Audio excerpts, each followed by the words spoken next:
తెలంగాణ రాజకీయాల్లో ఇప్పుడు phone tapping వ్యవహారమే దుమారం రేపుతుంది. ఇప్పటివరకు ఈ ఫోన్ ట్యాపింగ్ వ్యవహారం కేసీఆర్, కేటీఆర్, హరీష్ రావు చుట్టూ తిరిగితే ఇప్పుడు ఆ వ్యవహారంలోకి ఎంట్రీ ఇచ్చారు రిటైర్డ్ ఐపీఎస్, ప్రస్తుతం బీఆర్ఎస్ పార్టీలో కీలక నేతగా ఉన్న ఆర్ఎస్ ప్రవీణ్ కుమార్. ఆర్ఎస్ ప్రవీణ్ కుమార్ గారు ఫోన్ ట్యాపింగ్పై చాలా అగ్రెసివ్గా ఈ మధ్య బీఆర్ఎస్ను వెనకేసుకొస్తూ ప్రభుత్వాన్ని తూర్పారబడుతూ మాట్లాడుతున్నారు.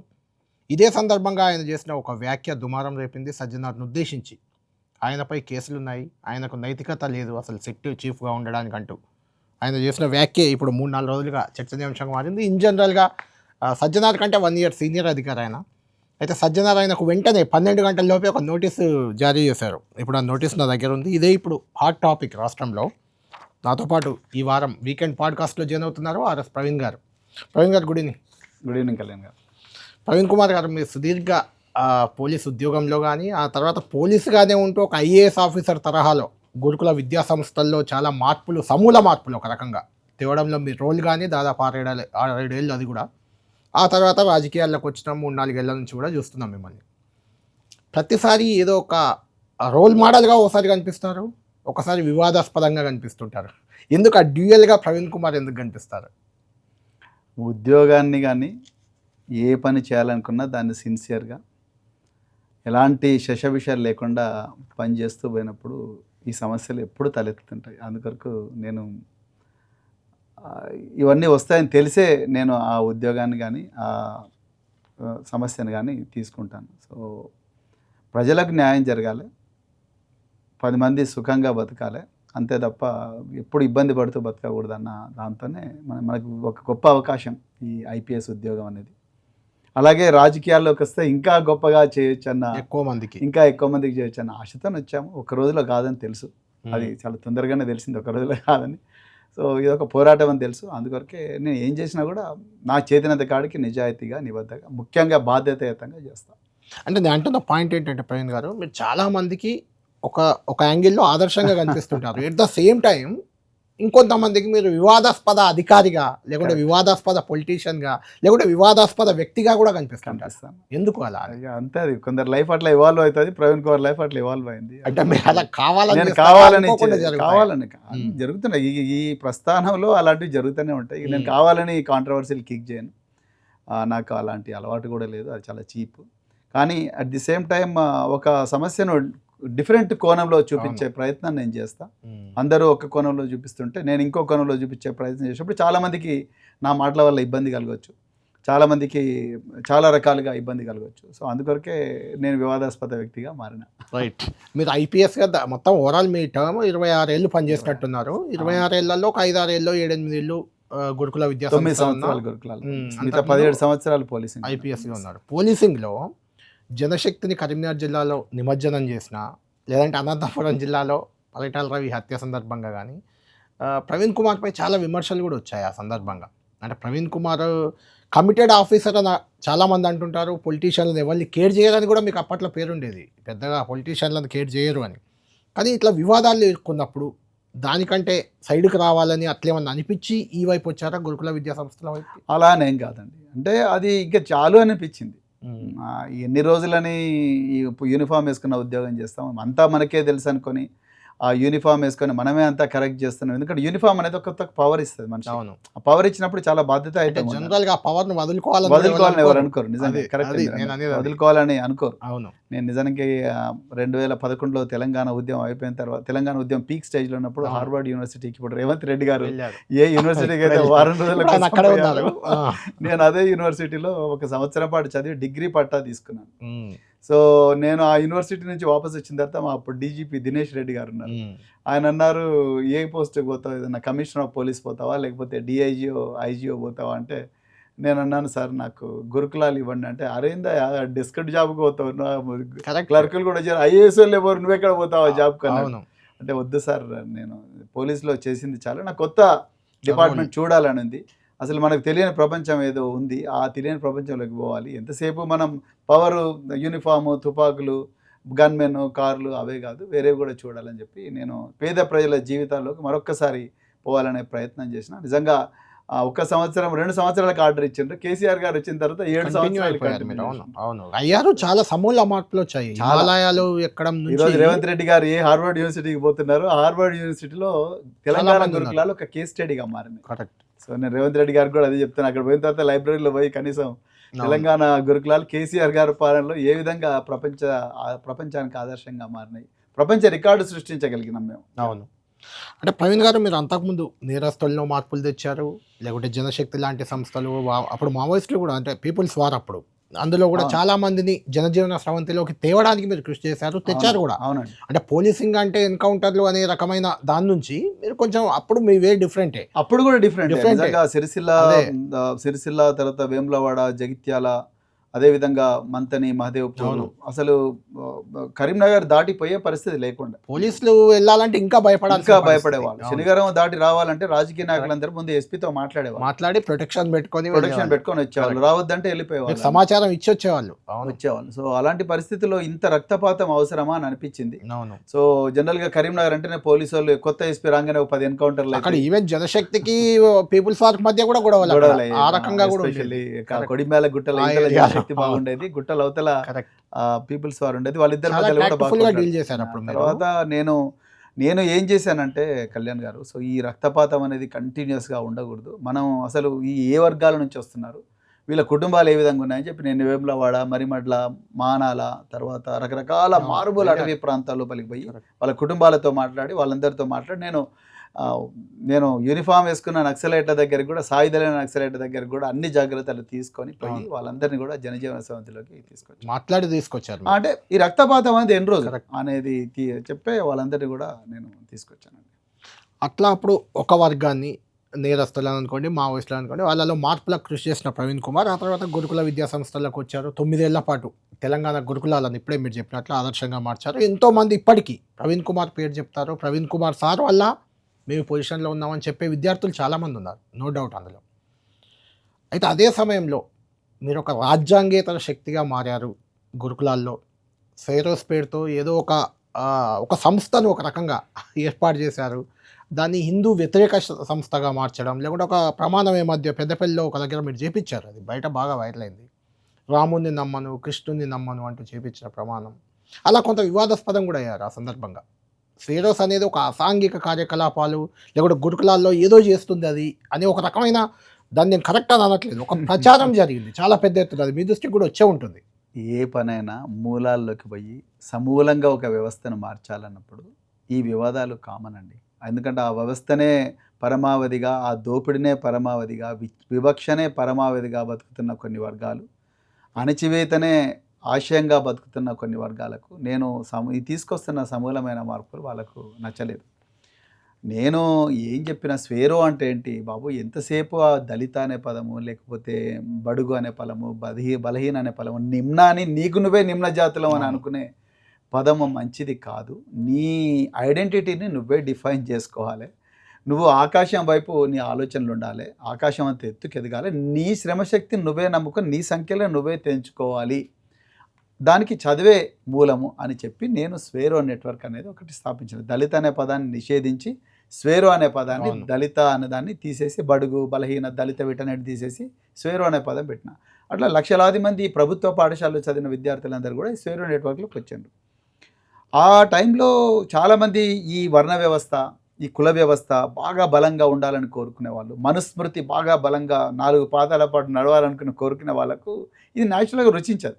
వాళ్ళు ఎంతసేపు బాంచాన్ని కాలు మొక్తా అని అనుకునే వ్యవస్థలో పుట్టి పెరిగిన వాళ్ళు, అది వాళ్ళ తప్పో కాదో నేను తర్వాత మాట్లాడతా, కానీ వాళ్ళకి ఈ విద్యార్థులు ఇంగ్లీష్లో మాట్లాడడం, ఇంగ్లీష్లో మంచిగా తెలుగులో చక్కగా ఉపన్యాసాలు ఇవ్వడం, తర్వాత తెల్ల బట్టలు వేసుకొని తిరగడం, తర్వాత ఆత్మగౌరవంతో బతకడం, డాక్టర్లు కావడం, ఇంజనీర్లు కావడం, విమానాలు ఎక్కి విదేశాలకు పోవడం, విమానాలకు పైలట్లు కావడం, ఇవన్నీ ఆటల పోటీలు, ఎవరెస్ట్ ఎక్కడం, ఎవరెస్ట్ మీద ఎస్ఆర్ శంకరన్ గారు, అంబేద్కర్ గారి బొమ్మలు పెట్టడం, ఈ ప్రపంచ రికార్డు సృష్టించడం వాళ్ళకి నచ్చలేదు. అందుకొరకే స్వేరో నెట్వర్క్ మీద విపరీతమైన దాడి చేశారు. కానీ కేసీఆర్ గారు మమ్మల్ని ఒక రక్షణ కవచంగా, ఈ ప్రయోగం చాలా మంచిది, ఈ ప్రయోగం అనేది సమాజంలో సమూలమైన మార్పులు తీసుకొస్తుంది అని ఒక బలంగా నమ్మిరు కాబట్టి మాకు ఆ ప్రొటెక్షన్ కేసీఆర్ గారు ఇచ్చారు. సో ఇప్పుడు కూడా నడుస్తుంది. ఇంకా మీరు అందుకొరకే ఈరోజు ప్రవీణ్ కుమార్ను అంత వివాదాస్పద వ్యక్తిగా చూపిస్తున్నారు. నిజంగా నేను అంత వివాదాలకు పోను, వివాదాలు అవసరం లేదు. వివాదాలు ఉంటే విలువైన కాలం అంతా వేస్ట్ అవుతుంటుంది. అంటే మీరు హిందూ వ్యతిరేక ప్రవీణ్ కుమార్? నేను హిందూనండి. రాముడిని నమ్మము, కృష్ణుని నమ్మము అని మీరు స్వయంగా చేపించిన ప్రమాణ స్వీకారం కళ్యాణ్ గారు వాస్తవమా కదా? నేను చేయించలేదు. మీరు ఉన్నారు అక్కడ, మీరు ఉన్నారు. నేను ఉన్నానండి, నేనున్నా. అక్కడ బుద్ధిస్టు కుటుంబాలు వచ్చి వాళ్ళు ఆర్ఎస్ఎస్ కార్యాలయం నాగపూర్లో ఉంటుంది కళ్యాణ్ గారు. ఆర్ఎస్ఎస్ కార్యాలయానికి కూతవేటు దూరంలో దీక్షాభూమి అని బాబాసాహెబ్ అంబేద్కర్ గారు బుద్ధిజం తీసుకున్న గ్రౌండ్ అక్కడ ఉంటుంది. ఆ గ్రౌండ్ మీద బుద్ధిజం తీసుకున్న రోజు డాక్టర్ బిఆర్ అంబేద్కర్ గారు అక్టోబర్ 14 అనుకుంటాను, అక్టోబర్ 14 1956వ సంవత్సరంలో వారు ఏం చేశారు, 22 ప్రమాణాలు చేశారు. ఆ 22 ప్రమాణాలు ఈ రోజు కూడా దీక్షాభూమిలో ఒక శిలాఫలకం మీద చెక్ ఉంటాయి. కూతవేటు దూరంలో మనుస్మృతి బలంగా ఉండాలి, రామచరిత మానసే ఈరోజు ఈ రాజ్యాంగానికి ఏమంటారు పునాదిగా ఉండాలని అనే ఆర్ఎస్ఎస్ అది దీక్షాభూమి 2 పక్క పక్కనే ఉంటాయి. ఆర్ఎస్ఎస్లు ఎందుకో దీక్షాభూమికి పోతలేరు, పోయి ఎందుకు అడగరు? ఆ 22 ప్రమాణాలు అక్కడ ఉన్నాయి. బుద్ధిస్ట్ ఫ్యామిలీ ధూళికట్ట కరీంనగర్లో వచ్చి వాళ్ళు వల్ల వేసిండ్రు, నేను వల్ల వేయలేదు. కానీ ఆ వీడియోను మార్పు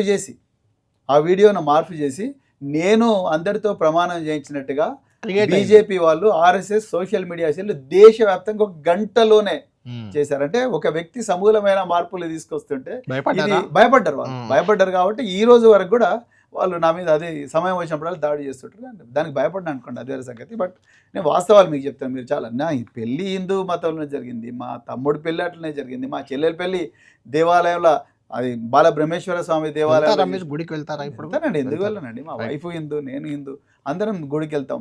కానీ ఇక్కడ ఒక అభూత లేనిది సర్క్యులేట్ అవుతుంది, అందుకే అడిగాను. ఎగ్జాక్ట్లీ, చాలా సార్లు సర్క్యులేట్ అవుతుంది. ఇప్పటికి ఎన్నిసార్లు సర్క్యులేట్ అవుతుంది అది పోదు. ఇంకా ఈ మధ్య మీరు మాట్లాడాక ఇంకెక్కువ అవుతుంది. నువ్వు దీని ఆన్సర్ చెప్పంటారు. అదొకటి ప్రవీణ్ గారు. అంటే దీన్ని అడగడానికి ఇంకొక కారణం కూడా ఉంది, చెప్పండి. అదేంటంటే మీకు సజ్జనార్ గారు ఇచ్చిన నోటీస్కి దీనికి లింక్ అయి ఉంది ఆ క్వశ్చన్. ఎలా అంటే ఆ ఇష్యూలో ఆర్ఎస్ ప్రవీణ్ కుమార్ పై ఎఫ్ఐఆర్ అయింది. అవును, ఎఫ్ఐఆర్ అయింది.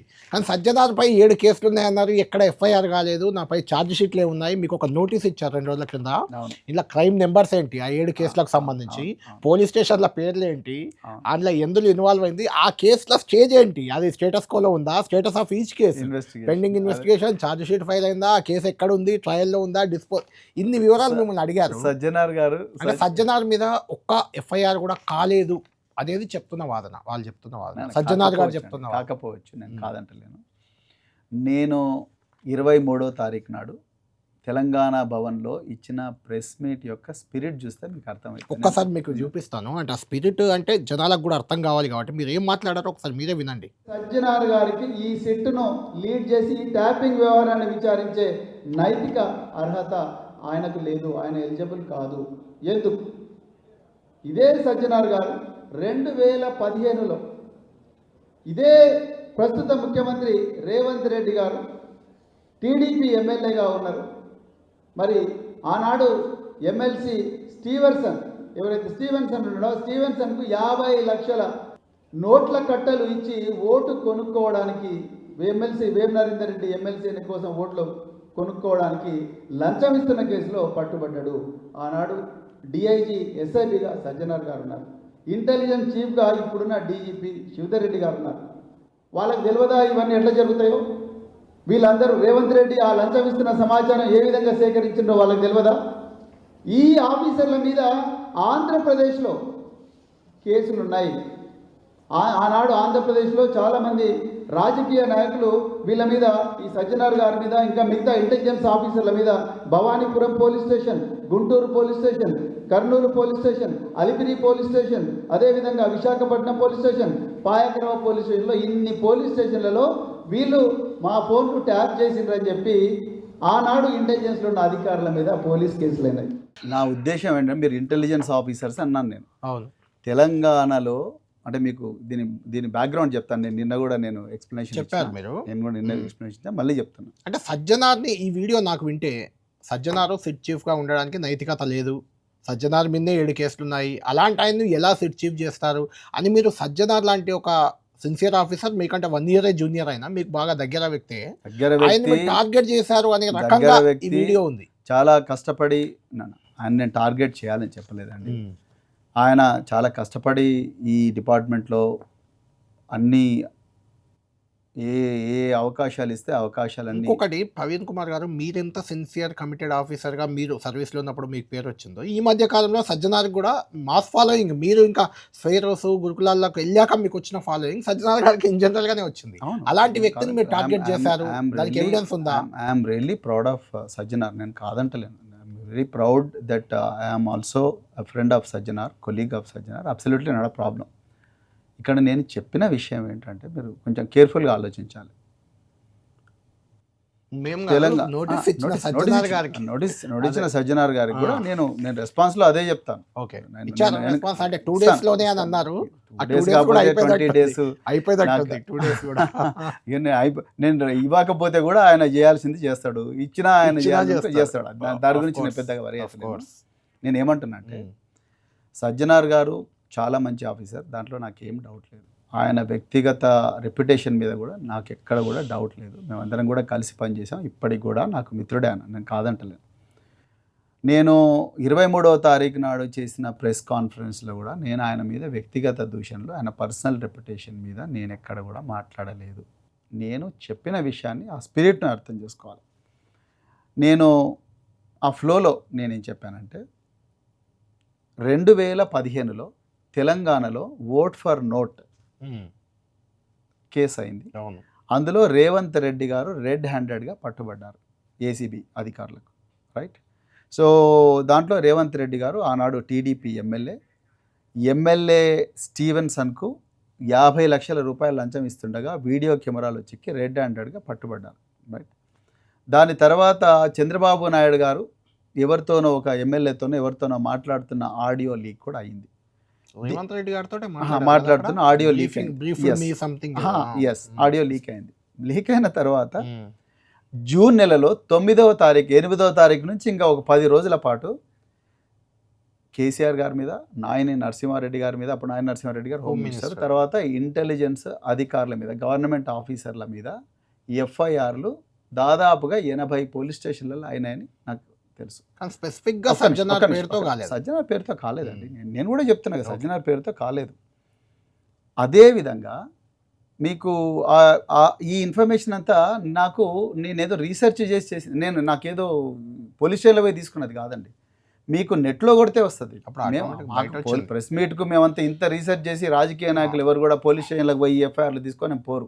ఇప్పుడు చేయాలి, వారు చేయాలి, రిప్లై ఇవ్వాలంటే ఇవన్నిటికీ నేను చెప్తాను.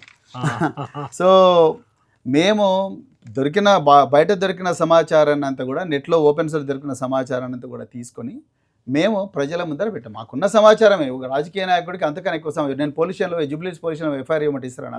ఇవ్వరు. సో ఆ సమాచారాన్ని తీసుకొని మేము ముందర పెట్టినాం. మేము చెప్పింది ఏంటంటే, ఆ రోజు ఆంధ్రప్రదేశ్లో తెలుగుదేశం పార్టీ రాజకీయ నాయకులు, ఇంక్లూడింగ్ దేవినేని ఉమామహేశ్వరరావు మినిస్టరు, విజయవాడలో భవానీపురం పోలీస్ స్టేషన్ నుంచి దాదాపు 7, 8, 9, నేను కేవలం 9 చెప్పిన, దాదాపుగా 80 కేసుల దాకా తెలంగాణలో రాజకీయ నాయకులు, అదే విధంగా ఇంటెలిజెన్స్ అధికారుల మీద పోలీస్ కేసులు పెట్టారు, రైట్? సో ఆనాడు తెలంగాణలో ఇంటెలిజెన్స్లో సజ్జనార్ గారు ఉన్నారు, ఉన్నారు. తర్వాత సజ్జనార్ గారు ఇంటెలిజెన్స్లో ఎస్ఐబిలో వాటిలో ఉన్నారు. సో నేనేమన్నా అంటే, మరి ఆ రోజు ఆంధ్రప్రదేశ్లో ఇంటెలిజెన్స్ అధికారుల మీద ఈ ట్యాపింగ్ వ్యవహారంలోనే మా ఫోన్లు ట్యాప్ చేస్తున్నారని ఆ కేసు అంతా ఈ ట్యాపింగ్ మీద. ఒకటి ప్రవీణ్ గారు, నిజంగా కూడా అది ఫోన్ ట్యాప్ తోటే దొరకబట్టారు రేవంత్ రెడ్డి? అది నాకు తెలియదు. అలా చేశారు కాబట్టి ఇప్పుడు టార్గెట్ అయ్యారు. అది నాకు తెలియదు. బీఆర్ఎస్ ప్రభుత్వం అందుకే టార్గెట్ అయింది. దాని గురించి నేను మాట్లాడలేదు. అవకాశం ఉందా? అది నాకు తెలియదు. అది అధికారులే చెప్పాలి. అది రేవంత్ రెడ్డి గారు ఎట్లా రెడ్ హ్యాండెడ్గా దొరికిందనే విషయం అది అధికారులు చెప్పాలి. దాని గురించి నేను మాట్లాడాను. అది ఒక పోలీస్ ఆఫీసర్గా, సజ్జనార్ కాదు కదా, ఎవరు అడిగినా నేను ఆ విషయం గురించి మాట్లాడాను. నేను ఆ విధంగా ఆనాడు సజ్జనార్ గారు ఇంటెలిజెన్స్లో ఉన్నారు కాబట్టి, మరి అక్కడ ట్యాపింగ్ మీదనే ఆంధ్రప్రదేశ్లో ఇన్ని కేసులు తెలంగాణ ఇంటెలిజెన్స్ ఆఫీసర్ల మీద పెట్టినట్టుగా నెట్లో సమాచారం వస్తుంది కాబట్టి అదే నేను ప్రజల మీద పెట్టిన. ఆనాడు ఇంటెలిజెన్స్లో సజ్జనార్ గారు ఉన్నారు కాబట్టి, ఇంటెలిజెన్స్ మీద అన్ని కేసులు పెట్టినాయి కాబట్టి, అదే సజ్జనార్ గారు ఈరోజు బీఆర్ఎస్ పార్టీ టెలిఫోన్లో ట్యాపింగ్ చేసిందని రేవంత్ రెడ్డి గారు ముఖ్యమంత్రి అయిన తర్వాత పంజాగుట్టలో 243/2024 కేసు పెట్టి ఆ కేసును ఒక ధారావాహిక సీరియల్ లాగా లాగుతూ ఉన్నారు. మరి సజ్జనార్ గారు మొన్నటి వరకు సిట్ చీఫ్ లేరండి, ఆర్టీసీ ఎండీగా కాదు ఫస్ట్ సిట్ వేసింది గిరి అని జూబ్లీహిల్స్ ఏసీపీతోనే వేశారు. అవును, కరెక్ట్. అవును. ఆయన 350 మంది విట్నెస్లను విచారించారు. ఇది ప్రజలందరూ కూడా తెలవాలి. 350 మంది విట్నెస్లను విచారించి రోజుల తరబడి ఇన్వెస్టిగేట్ చేసిండ్రు.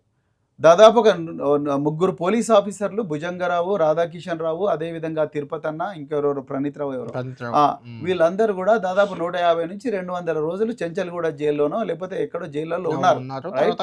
సుప్రీంకోర్టులో ఎక్కడి నుంచి తెచ్చుకున్నారు. ప్రభాకర్ రావు గారు ఇండియాకి వచ్చారు. ఆయన ఆరోగ్యం బాగాలేక అమెరికా పోయాడు. ఇండియాకి వచ్చిన తర్వాత ఆయన 14 రోజుల పోలీసు కస్టడీలో పెట్టిండ్రు. అది పక్క పెడతాం. సో అప్పటి వరకు కూడా ఎస్వి గిరి గారే ఉన్నారు సిట్ చీఫ్గా, రైట్.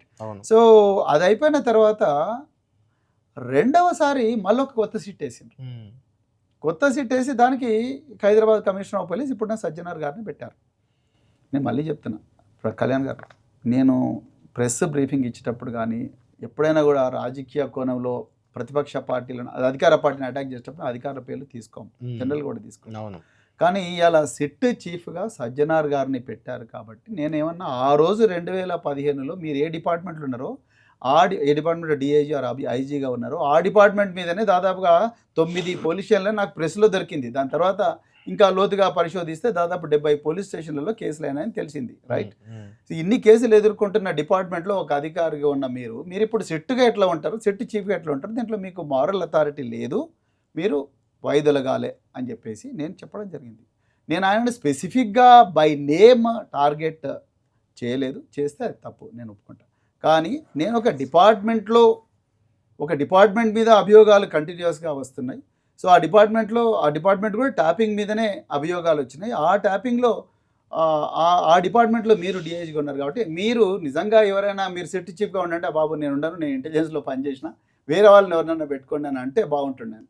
సో ఆయన్నే సిట్ చీఫ్గా ఉండి మా నాయకులు హరీష్ రావు గారిని, కేటీఆర్ గారిని, ఇంకెంతో మందిని, తర్వాత అదేవిధంగా వాళ్ళతో పనిచేసిన నాకు అన్నిటికన్నా బాధ ప్రభాకర్ రావు గారి మీద అండి.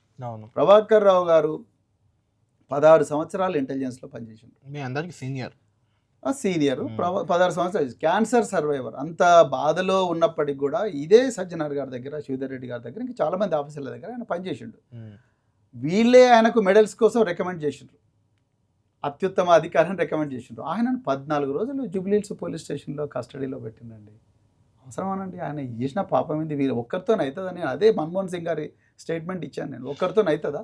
అంటే మీరు ప్రవీణ్ గారు సిట్ 1 సిట్ 2 అంటూ చేస్తున్నారు కదా, అంటే సజ్జనార్ గారిని సిట్ బాధ్యతలు అప్పగించడానికి హరీష్ రావు, కేటీఆర్, లేకుంటే కేసీఆర్, సంతోష్ రావు, ఇంకా చాలా మంది ఇంక్లూడింగ్ ప్రవీణ్ కుమార్, ఇలాంటి పెద్ద పెద్ద వాళ్ళను విచారించడానికి ఆ గిరి స్థాయి సరిపోదనుకుని ఏమైనా సజ్జనార్కి ఇచ్చారా బాధ్యత? అలా అనుకోవచ్చు. నేను అదే అనుకుంటున్నా. రేవంత్ రెడ్డి గారు అదే ఎగ్జాక్ట్లీ మీరు అన్నది కరెక్ట్. రేవంత్ రెడ్డి గారు ఈ ఏసీపీలతో అయితే లేదు, వీళ్ళను పెద్ద పెద్ద రాజకీయ నాయకులను పిలిపించి సజ్జనార్ లాంటి ఉన్నత అధికారులకు పెట్టేసి వాళ్ళను ఇబ్బంది పెట్టాలి, సంబంధం లేని దానికి ఇబ్బంది పెట్టి వాళ్ళను కంటిన్యూస్గా ప్రశ్నలతో వేధించాలి. ఇది చిన్న ఏసీపీలు అయితే చేయలేరు, పెద్ద పెద్ద ఉన్నతాధికారులు అయితే చేస్తారని రేవంత్ రెడ్డి గారు అనుకున్నారేమో. నిజంగా మీరు అనుకున్నది అది దాని వెనుక ఇదే కారణం ఉందో లేదు కానీ కనిపించడం మాత్రం అలాగే కనిపిస్తుంది. ఆయన అయితేనే అలానే అనిపిస్తుంది, అలాగే అనిపిస్తున్నది. అందుకొరకు నేను సజ్జనార్ గారికి నేను ఇప్పటికి కూడా రిక్వెస్ట్ చేసేది ఏంటంటే, రేవంత్ రెడ్డి ఇది BRS party versus Congress party, అదేవిధంగా Revanth Reddy versus BRS party ఈరోజు నడుస్తూ ఉన్నది. రేవంత్ రెడ్డి బీఆర్ఎస్ పార్టీని ముప్పు తిప్పలు పెట్టాలని చూస్తూ ఉన్నాడు. ఎందుకంటే ఆయన ఓటుకు నోట్ ఫర్ కేసులో ఆనాడు జైలుకు పోయిండు, రకరకాల దఫాలుగా జైలుకు పోయిండు. 83 కేసుల్లో ఆయనకు 83 కేసులు ఆయన మీద ఉన్నాయి. సో అలాంటి రేవంత్ రెడ్డి గారు ఈరోజు అధికారంలో ముఖ్యమంత్రి ఉన్నారు. ఎట్లా చేసి బీఆర్ఎస్ నాయకులు కొంతమంది జైలు పంపించాలి అని చెప్పే కుట్రతోనే ఆయన ఇవన్నీ చేస్తున్నాడు. నేను సజ్జనార్ గారికి ఓపెన్గా రిక్వెస్ట్ చేస్తున్నదంటే, ఈ చదరంగంలో మీరు పావులుగా మారుతున్నారు, మీ భుజం మీద నుంచి ఫైర్ చేస్తున్నారు బీఆర్ఎస్ నాయకుల మీద రేవంత్ రెడ్డి గారు, దీంట్లో మీరు పావులు కాకూడదు అని చెప్పేసి అంటున్నాను. ఎందుకంటే రాజకీయ నాయకులకు, పోలీసు అధికారులకు మాత్రమే తెలిసిన టెలిఫోన్ ట్యాపింగ్కు ఏమాత్రం సంబంధం ఉండదు, అది పక్కా. దానికి ఆంధ్రప్రదేశ్లో ఇదే ట్యాపింగ్ వ్యవహారం మీద సిట్ వేసిండ్రు. అవును, 2 సంవత్సరాలు నడిచింది, తర్వాత క్లోజ్ చేసింది. అంటే వాళ్ళు కూడా అందరితో మాట్లాడిన తర్వాత చేసింది, తర్వాత సిట్టు క్లోజ్ చేసుకున్నారు. ఎందుకంటే ఇది చాలా గోప్యంగా జరగాల్సిన వ్యవహారం. ఇది రోజు ఎర్రగడ్డ రైతు బజార్లో మాట్లాడుకునే, లేకపోతే చిక్కడపల్లి చౌరస్తాలో మాట్లాడుకునే వ్యవహారంగా ఉండకూడదండి.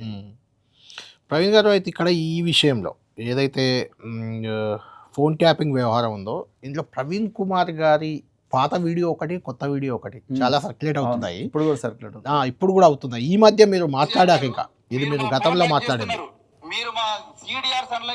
బిఎస్పి రాష్ట్ర అధ్యక్షుడిగా ఇక్కడ కూర్చున్న జర్నలిస్టులు, మీ దగ్గర పనిచేసే అధికారులు, ఎవరు మీకు అనుమానం ఉన్న ప్రతి ఒక్కరిని కూడా మీరు రకరకాల ఏజెన్సీలు పెట్టి, ఆ ఏజెన్సీలను పెట్టి ఇజ్రాయెల్ నుంచి అనాలిసిస్ సాఫ్ట్వేర్ తీసుకొచ్చి, పెగాసస్ తీసుకొచ్చి, ఇన్ని సాఫ్ట్వేర్లు తీసుకొచ్చి అనలైజ్ చేస్తున్నారు కదా. మరి ఈ ముచ్చట మీకు ఎందుకు తెలియలేదు? ఎప్పుడన్నా ఆలోచించి ఇది ఒకటి. గతంలో మీరు బిఎస్పి రాష్ట్ర అధ్యక్షుడిగా ఉండి మాట్లాడిన మాటలు ఇప్పుడు నేను మీకు వినిపించాను. నిన్న మీరు మాట్లాడింది ఒకటి వినిపిస్తాను. నిన్ననే మీరు మాట్లాడింది, నిన్న ఏమన్నారు ఒక్కసారి విందాం. అణచివేతలు కానీ, రాజకీయ నాయకుల హత్యలు కానీ, ఇంకా ప్రజల మీద పెద్ద ఎత్తున వాళ్ళ ధన మాన ప్రాణాల మీద జరిగే దాడులను నిరోధించడం కోసం, అంతర్గత భద్రత కోసం, దేశ భద్రత కోసం ట్యాపింగ్ చేయవచ్చని చట్టమే చెప్తున్నది. ఇది నేరం కాదు. ఆనాడు భారత ప్రధానమంత్రి గౌరవ మన్మోహన్ సింగ్ గారు పార్లమెంటు వేదికగా వారే చెప్పారు, ఈ ట్యాపింగ్ నేరం కాదు, దేశ రక్షణ కోసం ట్యాపింగ్ చేయవచ్చు అని వారు చెప్పారు. ట్యాపింగ్ నేరమే కాదు అని ఇప్పుడు అంటున్నారు. అంటే ఇది నేను ఎందుకు అడుగుతున్నా అంటే, ప్రవీణ్ కుమార్ గారు ట్యాపింగ్ మీద, ఫోన్ ట్యాపింగ్ మీద మాట్లాడిన ప్రతిసారి ఈ వీడియో బీఆర్ఎస్ నాయకుడు ప్రవీణ్ కుమార్ వీడియో బయటకు వస్తే వెంటనే బిఎస్పి రాష్ట్ర అధ్యక్షుడు వీడియో బయటకు వస్తుంది. అందుకని ఆ రెండు చూపించాను మీకు. నేను చెప్తాను, దానికి ఆన్సర్ ఉంది నా దగ్గర.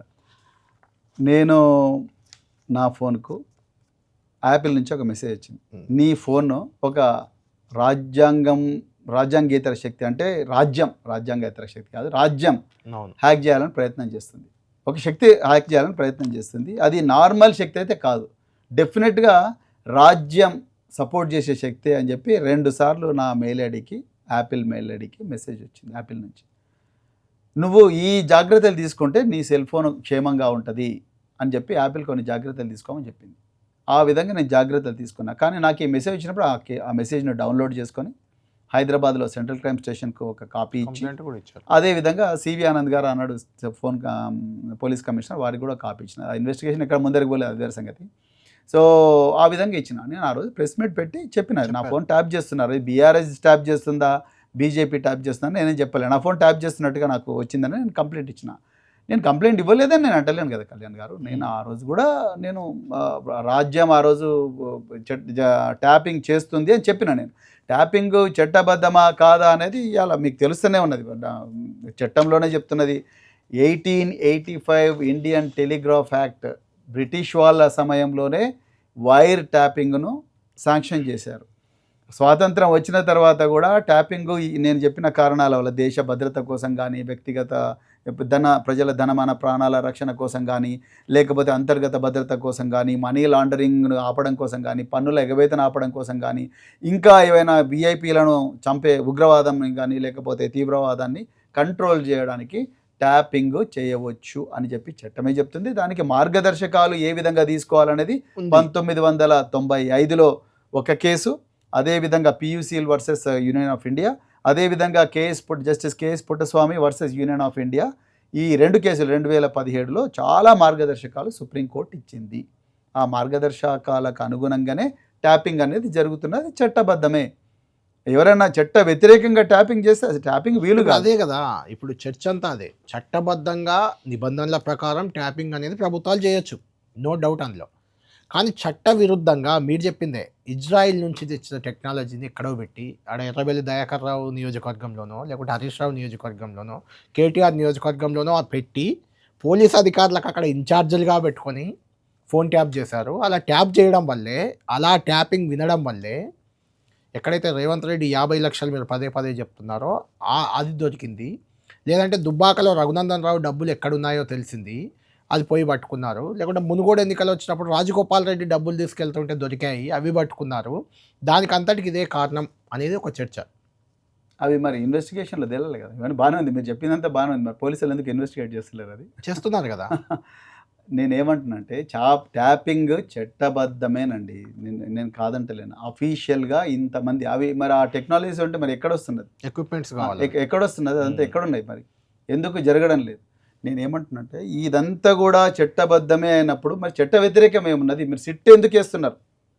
చట్ట వ్యతిరేకంగా ఎక్కడ ఎక్విప్మెంట్లు చేస్తున్నారు అది ప్రూవ్ చేయాలి కదా, ప్రూవ్ చేయలేకపోయినా మరి 2 సంవత్సరాల నుంచి సిట్ వేసింది కదా. అందుకే కదా ఎంక్వైరీ ఎన్ని రోజులు చేస్తారు? ఒకటి ఇదంతా టెక్నికల్ ఇన్వెస్టిగేషన్. టెక్నికల్ ఇన్వెస్టిగేషన్ లో మనుషుల పాత్ర తక్కువ ఉంటుంది. దానికి హరీష్ రావు గారు ఎట్లా సాధ్యం, ఎట్లా రెస్పాన్సిబుల్, కేటీఆర్ గారు ఎట్లా రెస్పాన్సిబుల్? నా పాయింట్ అది. దీనికన్నా ఘోరంగా వ్యక్తిత్వ హననం జరుగుతూ ఉన్నది. సినిమా తారల లీక్లు, సినిమా తారలతో ఫోన్లు, వాళ్ళకి రాత్రిపూట ఫోన్ చేసినని, మీ ఫోన్ కన్వర్జేషన్ అంతా విన్నాము, మీరు మేము అడిగిన చోటికి రావాలని చెప్పేసి అశ్లీలమైన థంబ్నెయిల్స్ వేసి రాయడము, పేరు పక్కన సినిమా తారల పేర్ల పక్కన నాయకుల పేర్లు పెట్టడము.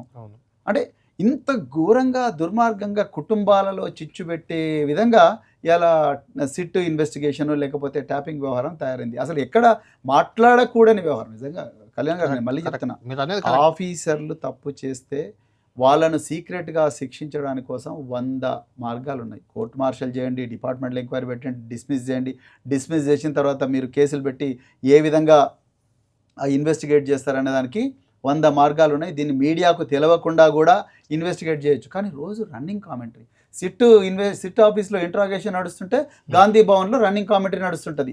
ఆ విధంగా చేసిండ్రు, ఈ విధంగా చేసిండ్రు, రాధాకిషన్ రావుని పెట్టి హరీష్ రావుతో కన్ఫ్రంట్ చేస్తున్నారు, లేకపోతే భుజంగరావుని పిలిపించి కేటీఆర్తో కన్ఫ్రంట్ చేస్తున్నారు, తర్వాత ముచ్చెమటలు పోస్తున్నారు అందరికీ. అట్లా ఇట్లా చాలా ఉల్టా అది జరుగుతుంది, ఇది జరుగుతుందని.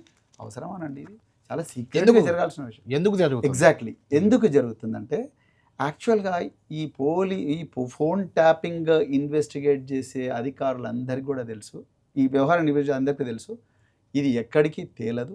ఇదందరూ కూడా మన డిపార్ట్మెంట్ సమస్య. ఏ పొలిటీషియన్ కూడా మనకు డైరెక్ట్ వచ్చి మేము పలానా ఫోన్ ట్యాప్ చేయమని చెప్పరు.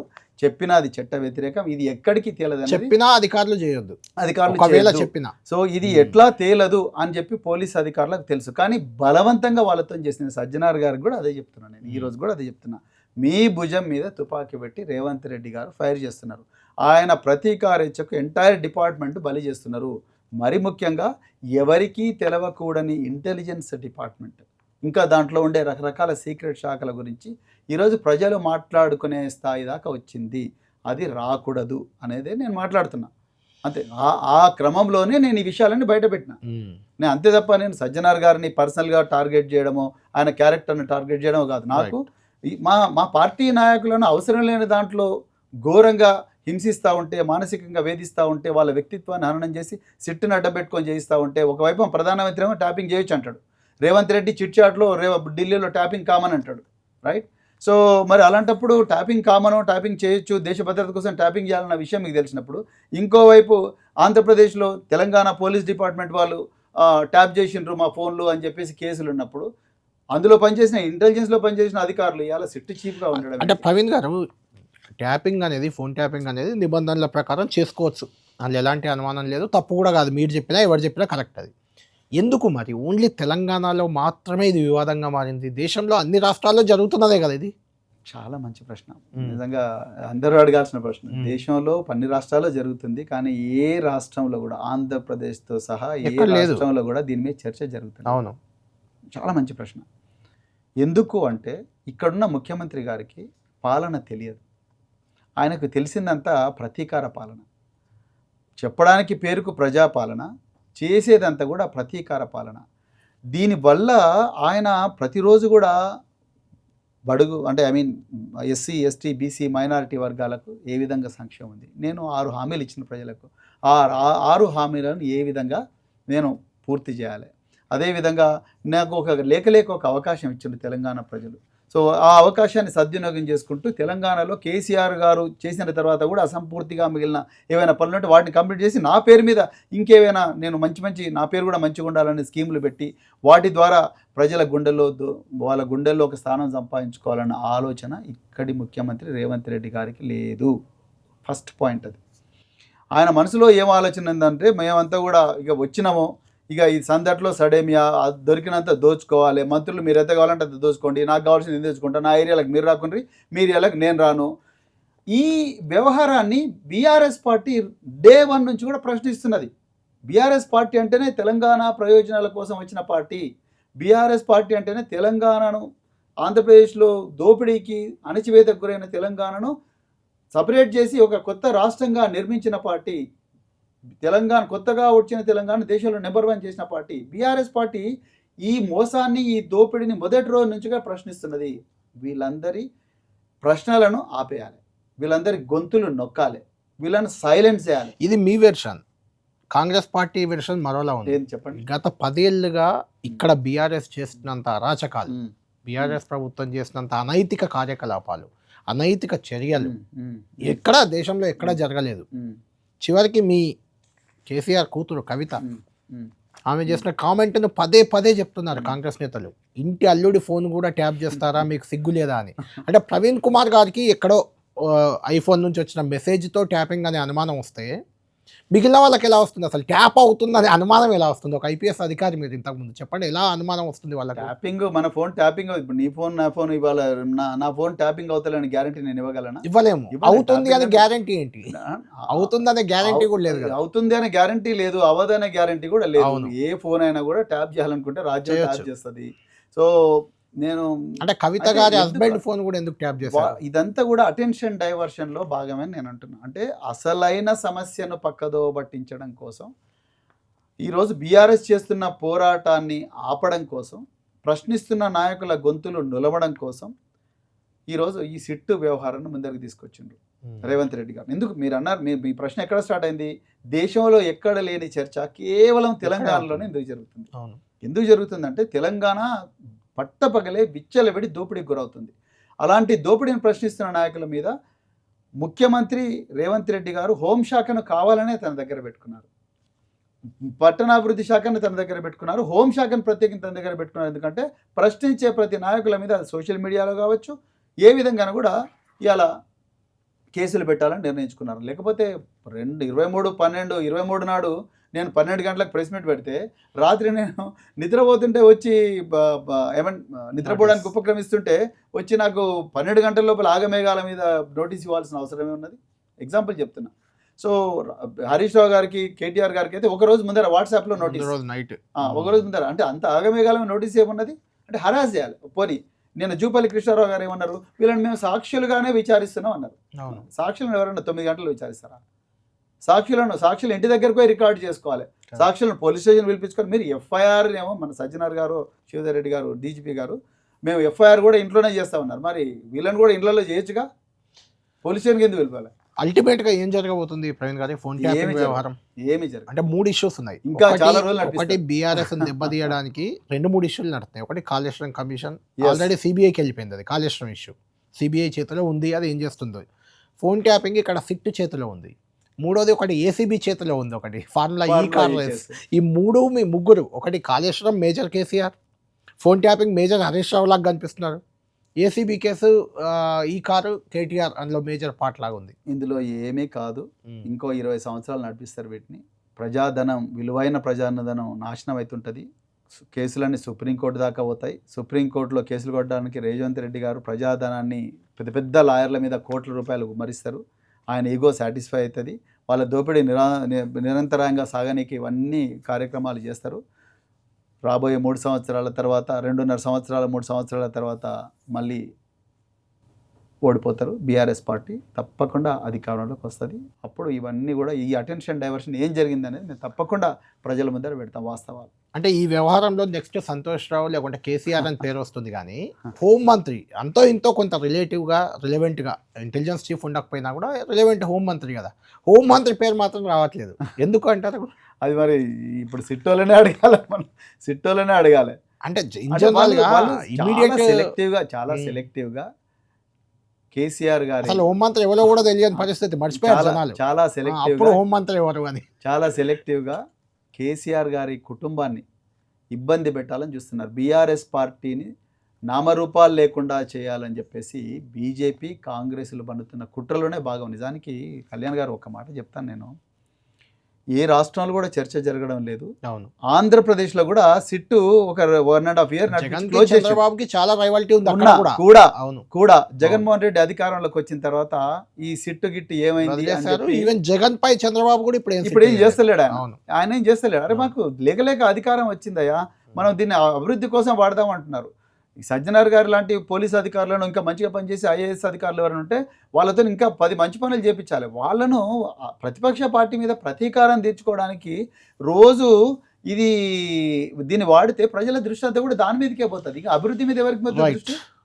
అదే నేనేమన్నా బీజేపీ ఎందుకు ఇంట్లో మిలాఖత్ అయిందంటే బీజేపీకి కూడా సంజయ్ గారు కేంద్ర హోంశాఖ సహాయ మంత్రి ఆయన కూడా ట్యాపింగ్ జరిగింది, ఫోన్లు కూడా ట్యాప్ చేశారు అంటున్నారు. మాట్లాడుతున్నాడు ఆయన కూడా అంటున్నాడు. నిన్న కేటీఆర్ గారు లీగల్ నోటీస్ పంపించిన ఆయనకు. సో ఆయన కేంద్ర హోంశాఖ సహాయ మంత్రి ఇక వీధి గుండాలాగా ఇష్టం వచ్చినట్టు మాట్లాడితే ఇంకా ఎట్లా ఉంటుంది ఒకసారి ఆలోచించండి. కేంద్ర హోంశాఖ సహాయ మంత్రి విచ్చలవిడిగా మాట్లాడుతున్నాడు. అసలు నిజంగా ఆయన చేయాల్సింది ఏంది? కాంగ్రెస్ ప్రభుత్వాన్ని పిలిచి, బాబు ఈ ట్యాపింగ్ అన్ని చోట చట్టబద్ధమే, మీరు ఊగా మాట్లాడకుర్రి, మాట్లాడితే ఇదంతా ఎక్కడో పోతుంది, ఎక్కడ చర్చ జరగలేదు, మీ ఒక్కరి దగ్గర జరుగుతుంది. దీన్ని కూడా సిబిఐకి ఇవ్వండి డిమాండ్ కూడా వస్తుంది బీజేపీ నుంచి. సిబిఐకి ఇవ్వండి తేల్చేస్తాం ఇది. సిబిఐ వాళ్ళు ఇంకా ఇప్పుడు జరిగిన వాళ్ళు తేల్చేసి ఇప్పుడు కొత్త తేల్చేస్తారా వీళ్ళు? వాళ్ళతో అయ్యే పని కాదండి. బీజేపీ కాంగ్రెస్ రెండు కూడా కావాలనే మిలాఖత్ అయ్యి ఇవాళ బీఆర్ఎస్ పార్టీని సమూలంగా తుడిచేయాలని చూస్తున్నారు. కానీ బీఆర్ఎస్ పార్టీ లేకపోతే తెలంగాణ వచ్చేది కాదు. తెలంగాణ ప్రజల గుండెల్లో ఇప్పటికి కూడా బీఆర్ఎస్ పార్టీ ఉంది. వాళ్ళు ఎప్పుడెప్పుడు మళ్ళీ కేసీఆర్ గారిని ముఖ్యమంత్రి చేసుకుందామనే ప్రయత్నం చేస్తారు. ఫోన్ ట్యాపింగ్ ఒక ఇష్యూ అయితే ఆ ఫోన్ ట్యాప్లో రికార్డ్ చేస్తే 3 నెలలకు 6 నెలలకు వాటిని ధ్వంసం చేయాలి జనరల్గా. ఆ ధ్వంసం చేయడంలో ఎప్పుడో 10-20 ఏళ్ల నుంచి ఉన్న డేటా మొత్తం కూడా ధ్వంసం చేసి పారేశారు. అంటే వీళ్ళు చేసిన అరాచకాలు బయటకు రావద్దు అని అవి అన్నీ ధ్వంసం చేశారు పాతయి. ఇప్పుడు దేశద్రోహం కేసు బీఆర్ఎస్ చేసింది అనేది ఒక చర్చ. ఎవరు దేశద్రోహులు అనేది తెలుస్తూనే ఉన్నదండి. ఎవరు దేశాన్ని ద్రోహం చేస్తున్నారు, ఎవరిని దేశాన్ని దోపిడీ చేస్తున్నారు, ఎవరిని అడ్డం పెట్టుకొని ఇలా రాష్ట్ర సంపదను నాశనం చేస్తున్నారో తెలుస్తుంది. మీరు నిజంగా ఇది టెక్నికల్ కేసు. ఇంతమందిని హార్డ్ డిస్క్ అన్ని ధ్వంసం అయిపోయాయి. అసలు ఇంటెలిజెన్స్ ఏ సమాచారం లేదు ఇప్పుడు గవర్నమెంట్ దగ్గర. ఇలాంటి చర్చలు బయట. కళ్యాణ్ గారు 2 ఫోన్ల మధ్యలో జరిగే సంభాషణ ఈ ఫోన్లో రికార్డ్ అయితే ఆ ఫోన్లో రికార్డ్ అయితే మధ్యలో సర్వర్ ఉంటుందండి. అవును. సర్వర్ ద్వారానో ఎక్స్చేంజ్ ద్వారానో స్విచ్ ద్వారానో వెళ్తాయి కమ్యూనికేషన్స్ అని. ఇవన్నీ కూడా రికార్డ్ అయి ఉంటాయి. టవర్స్ ఉంటాయి, టవర్స్లో కూడా రికార్డ్ అయి ఉంటాయి. టవర్స్ నుంచి అంతా ఇదంతా ఒక టెక్నాలజీ అనుకోండి. దీన్ని ఒక అత్యాధునికమైన టెక్నాలజీ వాడితే ఇవన్నీ కూడా ఈజీగా తెలిసిపోతాయి. ఇది అందరికీ తెలుసు, ఇంటెలిజెన్స్లో పనిచేసిన అందరు అధికారులకు తెలుసు, ఎవరికి తెలియదనే కాదు. దీన్ని ఒక 6 నెలల లోపలనే క్లోజ్ చేయొచ్చు. అవును. ఓకే, మ్యాక్సిమం అది. దాన్ని ఒక ధారావాహిక సీరియల్గా నడపడం, దానికి episode after episode version 1, version 2, version 3గా నడపడం చేసి దీంట్లో చివరి వరకు లాగుతారు. మీరు ఎలాంటి ఎవిడెన్స్ లేకపోవడమే కారణమా? అంతే కదా. రాజకీయ నాయకులకు ట్యాపింగ్కు సంబంధం ఉండదు కళ్యాణ్ గారు. రాజకీయ నాయకులకు నేను ఆ రోజు ప్రెస్ మీట్లో కూడా చెప్పాను, ఎస్ఐబి ఎక్కడ ఉంటుందో ఎవరికి తెలియదు. నేను కూడా దాని గురించి మాట్లాడాలని అనుకోవడం లేదు. నేను ఇంటెలిజెన్స్ డిపార్ట్మెంట్ ఉన్నప్పటికీ ఇంటెలిజెన్స్ ఐజీ గారి ఆఫీస్లోకి కూడా రేర్గా అపాయింట్మెంట్ తీసుకొని ఆయన రమ్మంటేనే పోతాను తప్ప మేము లేకపోతే పోము. ఇక్కడ ఏ గదులు ఉంటాయో వాటికి పోకూడదు కూడా. సో అలాంటిది ఈరోజు ఎవరెవరు ఇంటెలిజెన్స్లో పనిచేశారు, ఎక్కడెక్కడ జరుగుతున్నది, ప్రభాకర్ రావు ఏమేం చేశాడు, అవన్నీ కూడా ప్రభాకర్ రావు తర్వాత మిగతా అధికారులు వాళ్ళు ఎట్లా సమాచారాన్ని సేకరించారంతా కూడా కోర్టుల్లో రిమాండ్ సీడీల రూపంలో ఈరోజు కోర్టులో సమర్పించారు. కోర్టులో సమర్పిస్తే ఏంటంటే పబ్లిక్ డాక్యుమెంట్ కాదా, అందరికీ యాక్సెసిబుల్ కాదా? అది రేపొద్దున ఒక చైనాకో ఒక పాకిస్తాన్కో లేకపోతే శ్రీలంకకో ఇంకా వేరే దేశాలకు పోతే ఎవరికి ప్రమాదం? ఎవరికి ప్రమాదం? ఎవరండి? అమెరికా చేస్తలేదా ట్యాపింగ్? లేకపోతే జర్మనీ చేయదా? ఎవరు చేస్తలేరు? అందరూ చేస్తున్నారు ట్యాపింగ్. ప్రవీణ్ గారు, ఫోన్ ట్యాపింగ్ వ్యవహారం అనేది తేలింత శిక్ష ఎవరికి పడుద్ది, రాజకీయ నాయకులకు పడుద్దా లేదా పక్కన పెడితే, బీఆర్ఎస్ పార్టీ ప్రజల్లో మాత్రం కొంత ఈ ఫోన్ ట్యాపింగ్ వ్యవహారంలో వీళ్ళు అనైతికంగా చేశారట, ఇంట్లో వాళ్ళే ఫోన్లు ట్యాప్ చేశారట, హీరోయిన్లే చేశారట, వ్యాపారవేత్తలే చేసి బెదిరించి ఎలక్టోరల్ బాండ్స్ రాపించుకున్నారట, ఇలాంటి దాంతో పార్టీ ఇమేజ్ కొంచెం డ్యామేజ్ కావట్లేదా మీకు? వాస్తవాలు ప్రజలకు చెప్పాల్సిన బాధ్యత మా మీద ఉంది. మేము రోజు చేస్తున్న పోరాటం నిజంగా 23వ తారీఖు నాడు మేము ప్రెస్ మీట్ పెట్టి చెప్పాలనుకున్నది రకరకాల వేదికల మీద మేము చెప్తున్నది అదే. ఇది మేమేదో ఘోరం చేసినట్టు, ఆ రోజు మేమేదో ఘోరం చేసినట్టు, మేమేదో దానివల్ల దేశ రక్షణకు ప్రమాదమైనట్టు, దానివల్ల వేలాది మంది చనిపోయినట్టు, తర్వాత లక్షలాది కోట్ల రూపాయల సంపద మూటగట్టుకున్నట్టు ఏదైతే అభూత కల్పనలు, అదేవిధంగా ఈ ట్యాపింగ్ వల్ల రకరకాల కుటుంబాలు విచ్ఛిన్నమైనట్టు ఇవన్నీ చేస్తున్న అభూత కల్పన అసత్య శీల వ్యక్తిగత హననం ఏదైతుందో పార్టీకి డెఫినెట్గా డ్యామేజ్ అవుతుంది. అందుకొరకే మేము వాస్తవాలు ప్రజల ముందర పెట్టాలని మాకు దొరికిన సమాచారం మేరకు అన్ని మాధ్యమాల్లో అన్ని వేదికల మీద దీని గురించి మాట్లాడుతున్నాం. కానీ మాట్లాడడంలో కూడా మేము చాలా బాధ్యతాయుతంగా ఉంటున్నాం. ఈ విషయాన్ని ప్రజల ముందర, ఎందుకంటే ఎక్కువగా గోప్యనీయంగా ఉండాల్సిన సమాచారాన్ని మాటికి ప్రజల ముందరగా తీసుకొస్తే కూడా కరెక్ట్ కాదు. అందుకొరకే కానీ బెదిరింపులకు కూడా దిగుతున్నారు కదా, ఎవరిని వదలం, రిటైర్ అయిపోయినా అధికారుల సంగతి చూస్తాం అంతు చూస్తామని, అది కూడా కొంత అంటే విమర్శలు వస్తున్నాయి మీ పైన. అట్లా కాదండి. మేము ఏమంటున్నామంటే, మీరు దయచేసి మేము ఏమంటున్నాం, అధికారులను కూడా మేము 2 చేతులు జోడించి రిక్వెస్ట్ చేస్తున్నాం. మీరు రేవంత్ రెడ్డి గారి ప్రతీకార వాంఛకు దయచేసి బలి కాకండి. మీరు రాజ్యాంగబద్ధంగా నడుచుకోవాల్సిన డిపార్ట్మెంటు, చట్టబద్ధంగా నడుచుకోవాల్సిన డిపార్ట్మెంటు. మీరు మాకేం ఫేవర్ చేయాల్సిన అవసరం లేదు. Please don't do any favour to us. మాకేం ఫేవర్ అవసరం లేదు. మీరు చట్టబద్ధంగా పాలన చేయండి. అరే, హరీష్ రావు గారిని, కేటీఆర్ గారిని పెట్రోల్ పోసి చంపుతాని మైనపల్లి హనుమంతరావు గారు అంటారు ఓపెన్గా గజ్వేల్లా. మేమన్నాం ఇది పెట్రోల్ పోసి చంపుతామంటే అంటే క్రిమినల్ ఇంటిమిడేషన్ కదా, కనీసం కేసు బుక్ చేయండి అంటే సిద్దిపేట పోలీస్ కమిషనర్ గారు, ఆయన ఎవరో నాకు తెలియదు, సిద్దిపేట పోలీస్ కమిషనర్ గారికి మేము కంప్లైంట్ ఇస్తే లీగల్ ఒపీనియన్కి పంపిస్తాడు ఆయన. లీగల్ ఒపీనియన్ పంపిస్తే లీగల్ ఒపీనియన్ ఇది సివిల్ నేచర్ లాగా ఉంది అని అంటాడు ఆయన. ఇంత బహిరంగంగా నేను చంపుతా, ఆయన ఏమంటాడు మైనపల్లి హనుమంతరావు, హరీష్ రావు మీద పెట్రోల్ పోస్తా, కేటీఆర్ మీద పెట్రోల్ పోస్తా, అవసరం ఉంటే నా మీద కూడా పోసుకుంటా, ముగ్గురం కలుసుకొని చచ్చిపోదాం అని బహిరంగంగా అంటాడు. అంటే దాని మీద కేసు ఎందుకు బుక్ చేయలేదు? ఎన్ని వేదికలు, కోర్టుకు కూడా పోయినా, హైకోర్టుకు కూడా పోయినా. అంటే నేను చెప్పాలనుకున్నది ఏంటంటే, ఇది ఎక్కడో పోతా ఉన్నది. అట్లా పోకుండా దీన్ని కాపాడాల్సిన బాధ్యత మరి మా అధికారుల మీద ఉన్నది అనేది అధికారుల మీద ఉన్నది. అందుకొరకే ఇవాళ కాంగ్రెస్ పార్టీ అధికారం ఉంది, బీఆర్ఎస్ వస్తుంది. బీఆర్ఎస్ వస్తే న్యాచురల్గా మా కార్యకర్తలందరూ అడుగుతారు కదా, సార్ ఆ రోజు మనం కంప్లైంట్ ఇస్తే కూడా తీసుకోలేదు ఆఫీసర్లు, వీళ్ళు ఏం చేయాలి ఇవన్నీ అడగాలి కదా, మరి ఎందుకు మీరు చేయలేకపోయినరు? అదే మేము అంటున్నాం. మేము మీ మీద ప్రతీకారం తీసుకోవడానికి కాదు, మాకు ఎవరి మీద కూడా కోపం లేదు. మీరు రిటైర్ అయినా రిటైర్ కాకపోయినా మా మీద ఎవరి మీద కోపం లేదు. కానీ ఇది అడగాల్సిన అవసరం ఉంది కదా. ఇలా ప్రభాకర్ రావు ఏం పాపం చేసినా ఆయన వేధిస్తున్నారండి? ఏం పాపం చేసినా? రిటైర్ అయిపోయాడు. రిటైర్ అయిన తర్వాత కూడా ఆయన సర్వీసులు బాగున్నాయి, ప్రభుత్వాలు తీసుకున్నాయి. రిటైర్ అయిపోయిన ప్రభాకర్ రావును తీసుకొచ్చి 14 రోజుల పోలీస్ కస్టడీ పెట్టి ఏం సాధించిన ఆయనతో? ఏమొస్తుంది? మీరే సజ్జనార్ గారు, శ్రీధర్ రెడ్డి గారు, మీరే మెడల్స్ ఇస్తారు ఆయనకు. రైట్, ఫోన్ ట్యాపింగ్ ఏమవుతుందో చూద్దాం ప్రవీణ్ గారు. ప్రవీణ్ కుమార్ గారి రాజకీయ పయనం ఎటు అనేది కొంత మళ్ళీ చర్చ మొదలైంది. ప్రవీణ్ కుమార్ ఈ పార్టీలు ఉండడు, వెళ్ళిపోతాడనే ఒక చర్చ. దానికి రీజన్ కూడా బేస్ ఒకటి తయారైంది. అక్కడ కోనప్ప వచ్చి చేరాడు, మీతో పాటు పోటీ పడ్డ అప్పటి అభ్యర్థి, బీఆర్ఎస్ అభ్యర్థి. దాంతో మీరు సిర్పూర్లో పోటీ చేయడానికి అవకాశం లేదు, ఆయన చేస్తాడని. లేదా నాగర్ కర్నూలు మీకు ఎలాగో ఆప్షన్ ఉందనుకోండి, అది వేరు. దీంతో కొంచెం ప్రవీణ్ కుమార్ కూడా డైలమాలు ఉన్నాడా రాజకీయంగా? నేను డైలమాలు ఉంటాయి, ప్రెస్ మీట్లు ఇవన్నీ పెడతానండి. అంటే పోయేంత వరకు రాజకీయ నాయకులు ఇలానే ఉంటారు, పార్టీ మారేంత వరకు. నేను అందరిలాగా అధికారం కోసం అర్రులు చాచి అధికారంలో ఉన్న పార్టీలోకి జాయిన్ కాలేదు. దయచేసి గుర్తించండి. నేను అధికారంలో లేని, దేశంలో కేవలం 2 లేక 3 ఎమ్మెల్యేలు ఉన్న బీఎస్పీ పార్టీలో పలికిపోయినా. నాకు ఒక వాదం నచ్చింది, పోయినా. నాకు అక్కడ కొన్ని చిన్న ఇబ్బందులు ఎదురైనాయి కాబట్టి నాకు బెస్ట్ లౌకికంగా తెలంగాణ ప్రయోజనాల కోసం తెలంగాణ వాదమే ఊపిరిగా బతికిన బీఆర్ఎస్ పార్టీ మంచి వేదిక అనిపించింది. అది అధికారంలో లేకపోయినప్పటికీ కూడా కేసీఆర్ గారు ఆహ్వానిస్తే నేను అందులో జాయిన్ అయినా. అప్పటికి అధికారంలో లేదు. అప్పటికి 10 మంది ఎమ్మెల్యేలు గోడ దూకి పారిపోయారు. స్వార్థ చింతనతో అధికారం ఎక్కడ ఉంటే అక్కడ పారిపోయారు.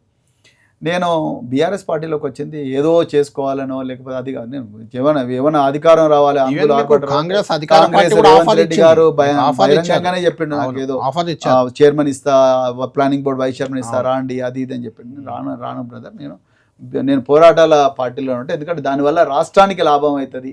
తెలంగాణ వాదం, బహుజన వాదం 2 ఒకటే అని చెప్పి నమ్మి నేను ఇక్కడికి వచ్చాను. కానీ ముందు మీరు బీఆర్ఎస్ అధికారం పోవడానికి కొంతమంది ఎవరైతే గట్టి వాయిస్, గట్టి ఇమేజ్ ఉన్న నాయకులు ఉన్నారో, కోదండరామ్ గారు, ప్రవీణ్ కుమార్ గారు, ఆకునూరి మురళి గారు, ఇలాంటి వాళ్ళంతా బీఆర్ఎస్ ని గద్దె దింపడానికి మీరు కారణం అంటారు. అలాంటిది మీరు మళ్ళీ బీఆర్ఎస్ లో ఎందుకు చేశారు? ఆనాడు ప్రతిపక్షంలో ఉన్నాము. కానీ వచ్చిన తర్వాత కాంగ్రెస్ పార్టీ విధానాలు, కాంగ్రెస్ పార్టీ ఇచ్చిన అలవిగాని హామీలు, కాంగ్రెస్ పార్టీ ప్రజలను బహిరంగంగా చేస్తున్న మోసం, కాంగ్రెస్ పార్టీ ప్రజల మీద చేస్తున్న దౌర్జన్యం, వీటన్నిటిని చూసి ఈ పార్టీ వల్ల ఏమీ కాదు, దానికన్నా లౌకికంగా తెలంగాణను రక్షించుకొని తెలంగాణ ప్రయోజనాలే పరమావధిగా బతికే పార్టీ బీఆర్ఎస్ అని చెప్పి నేను బీఆర్ఎస్లోకి వచ్చినాను. రాజకీయాల్లో ఈ పార్టీ నుంచి ఆ పార్టీకి పోవద్దని లేదు.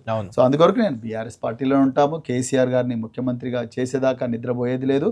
అదేవిధంగా కాంగ్రెస్ ప్రభుత్వం ఇక్కడ కేంద్రంలో చేస్తున్న బీజేపీ ప్రభుత్వం చేస్తున్న దౌర్జన్యాలను ప్రశ్నించేది ఆపేది లేదు. తప్పకుండా బీఆర్ఎస్. ప్రవీణ్ గారి లక్ష్యం నెక్స్ట్ టార్గెట్ పార్లమెంటు వైపు ఉంటుందా, అసెంబ్లీ వైపు ఉంటుందా, లేకుంటే కేసీఆర్ గారు ఏడ చెప్తే అక్కడ? ఎందుకంటే సిర్పూరు, నాగర్ కర్నూలు, అచ్చంపేట, ఇట్లా రకరకాల, అచ్చంపేట కదా అలంపూర్, ఇట్లా రకరకాల ఆప్షన్స్ మీకు ఉన్నాయి కాబట్టి కేసీఆర్ గారిని ముఖ్యమంత్రి చేయడమే మా లక్ష్యం. సిర్పూర్లే పోటీ చేస్తా అన్నట్టు ఏదో స్టేట్మెంట్ ఇచ్చారు. సిర్పూరు ప్రజలు నేను ఎవరో తెలియనప్పుడే నన్ను ఆదరించి, నేను 3 నెలల ముందర పోతేనే నాకు 45,000 ఓట్లు వేసింది. తప్పకుండా వాళ్ళ ఆకాంక్షలకు అనుగుణంగా అక్కడే పోటీ చేయాలని నాకుంది. ఆయన పార్టీలో ఉన్నాం కాబట్టి పార్టీ ఆదేశాలు, మరి పార్టీ అధికారంలోకి రావాలి. పార్టీ అధికారంలో రావాలని పార్టీ ఎక్కడ ఆదేశిస్తే అక్కడే పోవాల్సి ఉంటుంది. అట్ ది సేమ్ టైం సిర్పూర్లో ప్రజలందరూ కోరుకుంటున్నారన్న విషయం కూడా పార్టీ దృష్టికి తీసుకుపోయే ప్రయత్నం నేను చేస్తాను. కోనప్ప గారికి మీకు అండర్స్టాండింగ్ ఉందా? అంటే ఇద్దరు ప్రత్యర్థులు కదా గత ఎన్నికల్లో ప్రత్యర్థులు ఇద్దరు ఒకే పార్టీకి వచ్చారు. అండర్స్టాండింగ్ తో ఉన్నారా? నాకు కోనప్ప గారికి, ఆయన ఇదే పార్టీలో ఉన్నాడు, మేము ఇదే పార్టీలో ఉన్నాం, మేము రోజు డిష్యూమ్ మేము చేసుకోవట్లేము కళ్యాణ్ గారు. అంటే మీ వైఖరి కూడా అది కాదులేండి, మీ నేచర్ కూడా అది కాదు. ఆ రోజు సిర్పూర్ ప్రజలు నన్ను ఆదరించాను కాబట్టి నేను వాళ్ళను వదిలిపెట్టుకోలేక, వాళ్ళను దూరం చేసుకోలేక, వాళ్ళను కాపాడుకోవాలనే ఆరాటంతో నేను సిర్పూర్కి పోతా ఉన్నా. సో వాళ్ళు సురక్షితంగా ఉంటే తప్పకుండా నాకు అంతకన్నా ఏం కావాలి. At the same time Konappa గారితో నేను రోజు కొట్లాడి ఆయన మీద ఆ స్టేట్మెంట్లు ఇచ్చి ఈ స్టేట్మెంట్లు అట్లాంటి పనులు నేను చేయనండి. సో పార్టీ ప్రయోజనాలే ముఖ్యం, పార్టీ పాలసీ ముఖ్యం. పార్టీ అధినాయకులు ఏ విధంగా చేయమంటే అది చేస్తారు. ఎందుకంటే పార్టీలో ఒక సైనికులాగానే బతకాలి. ఫైనల్ క్వశ్చన్, ఇన్ని హడిల్స్ రకరకాలుగా కనిపిస్తున్నాయి సమస్యలు, ఇంకా 3 ఏళ్ల టైం ఉంది వచ్చే ఎన్నికలకు. పార్టీ 10 మంది ఎమ్మెల్యేలు పోయారు, వాళ్ళ కేసులు నడుస్తున్నాయి, ఇంకా కొంతమంది పోతారని చర్చ. మొన్న సర్పంచ్ ఎన్నికల్లో కూడా అఫ్ కోర్స్ కొంత బెటర్ రిజల్ట్ మీకు వచ్చినా వెనుకబడిపోయారు కాంగ్రెస్ కంటే. రేపు మున్సిపాలిటీ ఎన్నికలు ఉన్నాయి, గ్రేటర్ హైదరాబాద్ ఎన్నికలు ఉన్నాయి. మీ పార్టీ నేతలంతా కేసుల చుట్టూ తిరుగుతున్నారు. బీఆర్ఎస్ వచ్చే ఎన్నికల వరకు ఇంకా బలోపేతమయ్యే అవకాశం ఉందా, ఇంకా డీలా పడుతుందా? అసలు ఎన్నికలు ఎదుర్కోవడానికి ఎలాంటి కార్యాచరణ ఉంది మీ దగ్గర అంటే ఏం చెప్తారు? ఎన్నికలు ఎదుర్కోవడానికి మేము నిత్యం ప్రజల మధ్యలో ఉంటున్నాం, ప్రజల కోసం పోరాడుతున్నాం, ప్రజల గొంతుకగా ఉన్నాం. తప్పకుండా రాబోయే రోజుల్లో విజయ దుందుబి బీఆర్ఎస్ పార్టీ భారీ మెజారిటీతో రాబోతుంది, మీరు చూస్తారు. సో మున్సిపల్ ఎలక్షన్లో ఏదో ఒక రేవంత్ రెడ్డి ప్రసాద్ స్పీచ్లో జూబ్లీహిల్స్ ఎలక్షనో లేకపోతే ఆ ఎలక్షన్ ఈ ఎలక్షన్ అంటున్నాం. రాబోయే రోజుల్లో ఆయన ఎట్లా ఘోరమైన అధికార దుర్వినియోగం చేసి జూబ్లీహిల్స్లో గెలిచిండు. బట్ రాబోయే రోజుల్లో తెలంగాణ ప్రజలు టోటల్గా కాంగ్రెస్ పార్టీని, బీజేపీలను సమూలంగా తుడిచేయబోతున్నారు. ఇది 100% పక్కా. మీరు మేము వచ్చిన 40% ఓట్లు కానీ లేకపోతే సర్పంచ్ ఎలక్షన్లు కానీ చూస్తే ప్రజలు ఎప్పుడెప్పుడా అని చూస్తున్నారు. ఇక రాబోయే మున్సిపల్ ఎలక్షన్లు చూస్తారుగా మీరు, ఎంత అద్భుతంగా జరగబోతుంది. బీఆర్ఎస్ పార్టీ పెర్ఫార్మెన్స్ ఎంత గొప్పగా ఉండబోతుంది మీరు చూస్తారు కదా. దీనికి కేసీఆర్ గారు కొంచెం యాక్టివ్గా లేకపోవడం, లేకుంటే అసెంబ్లీకి రాకపోవడం, ఇలాంటివి కూడా ఇబ్బందికరంగా లేదా మీకు? కేసీఆర్ గారు సీనియర్ నాయకులు అండి, చాలా సీనియర్ నాయకులు, 50 సంవత్సరాల రాజకీయ జీవితం, దాదాపు మా వయసు అంత ఉంటుంది. వారి నుంచి మార్గదర్శనమే ఎక్స్పెక్ట్ చేయాలి తప్ప ప్రతిరోజు స్ట్రీట్ మీదకి వచ్చి ఫైట్ చేయండి కేసీఆర్ గారు అనడం అంటే మనం ఉద్యమ సమయంలో కూడా అట్లా లేదులేండి. ఆయన గైడెన్స్ కనుసన్నల్లో ఒక విధంగా ఈ విధంగా ఈ డైరెక్షన్ లో పోండి అని చెప్తే మనం పోవాలి సైనికుల్లాగా, అంతే తప్ప రా సార్ మీరే రండి, మీరు వచ్చి రోడ్డు మీద కూర్చొని నో అది కరెక్ట్ కాదు. వారు మార్గదర్శనం ఇస్తారు, ఇవి మన లక్ష్యాలు, మన తెలంగాణని ఈ విధంగా కాపాడుకోవాలి, సో దానికోసం మీరు ఇవన్నీ చేయాలి, ఇంత డీప్గా ఆలోచించాలి అని చెప్పి ప్రజల దగ్గరకు ఏం చెప్పాలని మార్గదర్శనం వారిస్తారు. దాని తర్వాత దాన్ని మనం యాంప్లిఫై ఏ విధంగా చేస్తాం, ప్రజల లోపలికి ఎట్లా క్యారీ చేసుకోపోతాం అనేది మన మీద ఆధారపడుతుంది. పార్టీ చాలా, కేటీఆర్ గారు, హరీష్ రావు గారు, జగదీష్ రెడ్డి గారు, ఇంకా చాలామంది సీనియర్ నాయకులు, సో నిరంజన్ రెడ్డి గారు, ఇంకా చాలామంది సీనియర్ నాయకులు చాలా అద్భుతంగా పార్టీని ముందరికి తీసుకుపోతున్నారండి. అబ్సల్యూట్లీ మాకు ఎక్కడ కూడా నాయకత్వంలో. ఫైనల్ క్వశ్చన్, బీఆర్ఎస్కి బీజేపీ కాంగ్రెస్ కంటే ఎక్కువ థ్రెట్ కవిత నుంచి ఉంది, కేసీఆర్ కూతురు నుంచి ఉంది అనే చర్చకి ఏం చెప్తారు? అసలు కవిత గారి గురించి బీఆర్ఎస్ పార్టీలో ఒక్కరు కూడా ఆలోచించండి. అంటే ఆలోచించకపోయినా కవిత గారు చేస్తున్న విమర్శలు, కవిత గారు మేము టార్గెట్ చేస్తున్న విధానం, అది కాంగ్రెస్ బీజేపీ కంటే ఇంకా స్ట్రాంగ్గా తగులుతుంది. అది కవిత గారి వెనక తెలంగాణ ముఖ్యమంత్రి రేవంత్ రెడ్డి గారు ఆమెకు స్క్రిప్ట్ ఇచ్చి ఆమెతో ఆ విధంగా మాట్లాడిస్తున్నాడు అన్న విషయం అందరికీ తెలుసు. దాన్ని చాలా క్లియర్గా చాలా మంది ప్రజలకు తెలుసు. రాబోయే రోజుల్లో ఇంకా ఎక్కువ తెలుస్తుంది. ఇది 100% ఎఫెక్ట్ ఏమి ఉండదు, అస్సలే ఉండదు. కవిత గారు మాట్లాడే ప్రతి మాట కూడా గాంధీ భవన్లో తయారవుతుంది. ఆ గాంధీ భవన్ నుంచి వచ్చిన స్క్రిప్టే కవిత గారు మాట్లాడుతున్నారు. దీంట్లో ఏమాత్రం మాకు డౌట్స్ లేవు, శశభిషలు లేవు. ప్రజలకు కూడా ఇది క్లియర్గా తెలిసిపోయింది. నేను ఒక్కటి చిన్న ఎగ్జాంపుల్ చెప్పి ముగిస్తా. తీన్మార్ మల్లన్న గారి ఆఫీస్ క్యూ న్యూస్ మీద దాడి జరుగుతుంది, రైట్? సో అదేవిధంగా మహాన్యూస్ మీద, మహాన్యూస్ అశ్లీలంగా కేటీఆర్ గారి మీద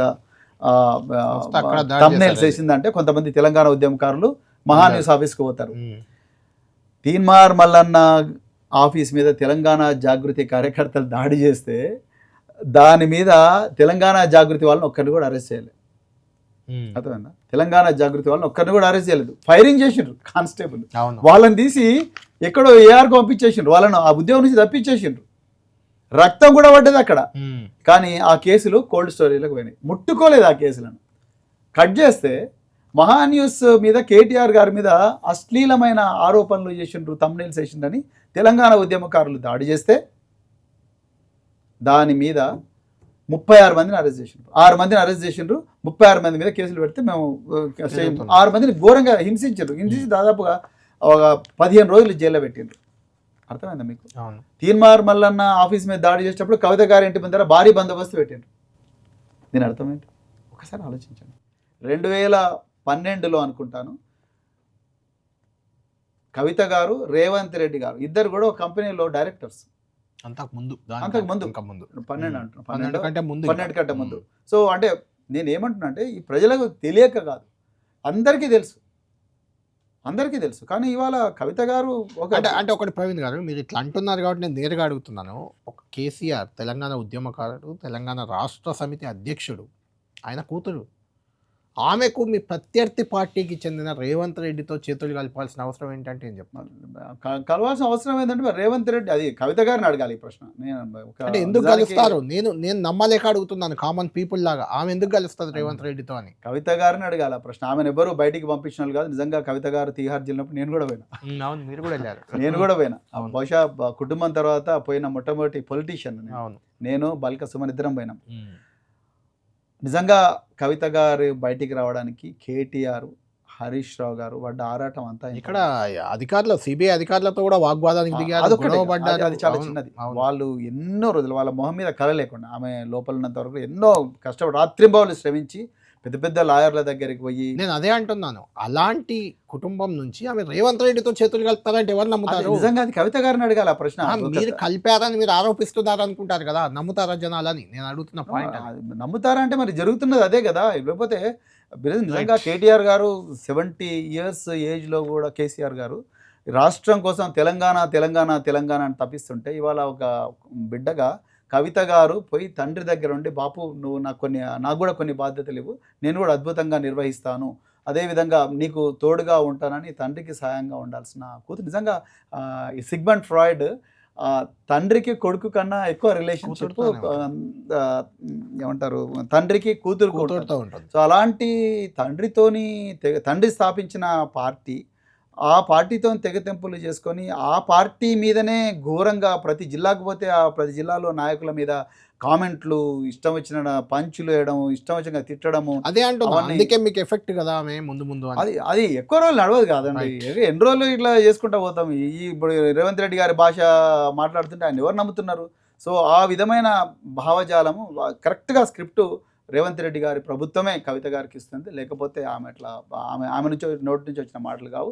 ఆమె వల్ల మా పార్టీకి ఈ గురివిందంతా కూడా మాకు నష్టం జరగదని నేను అనుకుంటున్నాను. రైట్, థ్యాంక్ యూ ప్రవీణ్ గారు. చాలా అంశాలపై చాలా క్లారిటీ ఇచ్చారు. Thank you. రైట్, మొత్తానికి సజ్జనార్ గారు ఇచ్చిన నోటీస్కి ప్రవీణ్ కుమార్ గారు వివరణ ఇచ్చేందుకు రెడీ అవుతున్నారు. వివరణ తర్వాత ప్రభుత్వం వైఖరి, సజ్జనార్ గారి వైఖరి ఎలా ఉండబోతుంది? ఎందుకంటే 2 రోజుల్లో ఇమ్మన్నారు, 2 రోజులు అయితే దాటిపోయింది. ఆ తర్వాత ఇచ్చినాక సజ్జనార్ గారి రియాక్షన్ ఎలా ఉంటుంది? బీఆర్ఎస్ పార్టీ భవితవ్యానికి మాత్రం ఎలాంటి డోకా లేదనే ధీమా ప్రవీణ్ కుమార్ గారిలో కనిపిస్తుంది. చూడాలి ఏం జరగబోతుంది అనేది. ఇది ఈ వారం వీకెండ్ పాడ్కాస్ట్ ప్రవీణ్ కుమార్ గారితో.